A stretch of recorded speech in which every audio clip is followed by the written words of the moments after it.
भगेश्वर बरुवानि जोनोम सानखौ लाना आसामनाङैनो अभिरुचि क्रीड़ा दिवस फालिथाय।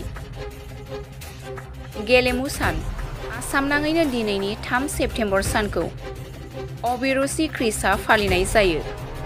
दिनै उदालगुरि जिल्ला गेलेमु बिफाननि मददजों भेरगाव इउपिपिएल लाइमोन गांखंनि बानजायनायाव अर्जुन बान्था मोनगिरि भगेश्वर बरुवानि मुङै गोलाव खारनाय बादायनाय हाबाफारि लादों। बादायनायाव सेथि बान्था 7,000, नैथि बान्था 5,000, थामथि बान्था 3,000 लोगोसे कनसोलेसनआव 5 बादायारिफोरनो बान्था होदों। टंला इउपिपिएल मावख'निफ्राय जागायनानै फानेरि कुसुमबिल, फानेरि सा बागिचा, मुरमिला जानानै 21 किल'मिटार खारनाय बादायनायखौ लायो। हाबाफारिखौ बेखेवनानै होयो बिटिआरनि इएम दावबायसा बर' बाहागो लाबावो खालिंदुवार बियाबनि एमसिएलए दिलीप कुमार बर'। भेरगाव जिल्ला इउपिपिएलनि आफादगिरि निर्मल बर' आरो माखासे दैदेनगिरि हेफाजाबजों हाबाफारिखौ मावफुङो।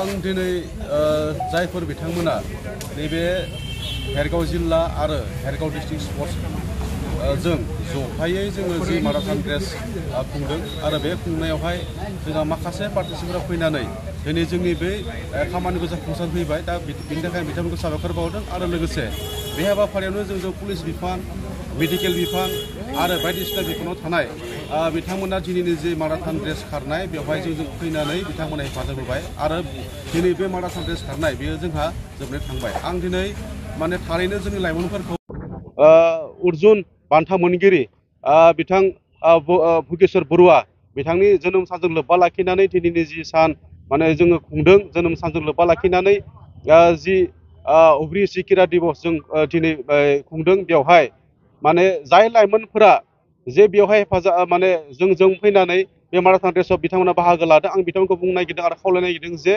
जोंनि देहाखौ जुदि जोङो मोजाङै लाखिनोब्ला लोगोसे जोङो थांना थानायनि जि राहा लामा बेखौ जुदि जोङो गेलेनायनि गेजेरजोंबो जों मोननो हायो आरो बेनि जोङो उदाहरन हिसाबै मानगोनां अर्जुन बान्था मोनगिरि भगेश्वर बरुवा जों बिथांनि जि माने जोनोम सान बा बिथांनि जि माने हिस्ट'रि जों बेखौ नायनानै जों मोनथिनो हायो जे बिथाङा गेलेनायनि गेजेरजों सारा बुहुमावनो बिथाङा गावनि मुंखौ आरजिनो हादों आरो बेजोंनो माने बिथाङा गावनि जिउखौबो खुंनो हादों आरो लोगोसे बिथाङा माने जोंनि बे आसामनि बा जोंनि भारतनि लाइमोनफोरखौ जे बिथाङा माने गेलेनानै जे गावनि मुंखौ बे बुहुमाव माने जारिमिन महरै सोरजिलांनो हायो बेखौ बिथाङा दिन्थिलांबाय आरो बेखायनो आङो जोंनि लाइमोनफोरखौ बुंनो सानदों जे गेलेनाया खालि माने मोनसेल' बियो गेमल' नङा, बियो गावनि थांना थानायनि राहा लामा आरो गावखौनो गायसननायजों लोगोसे गावनि मुंखौ सारा बुहुमाव जारिमिनारि माने समायना हांखोजों लिरनो हानाय मोनसे बियो लामा। दा बेखायनो आं लाइमोनफोरखौ खावलायगोन जे बायदिसिना बिथिङावनो माने गेलेनायावनो जा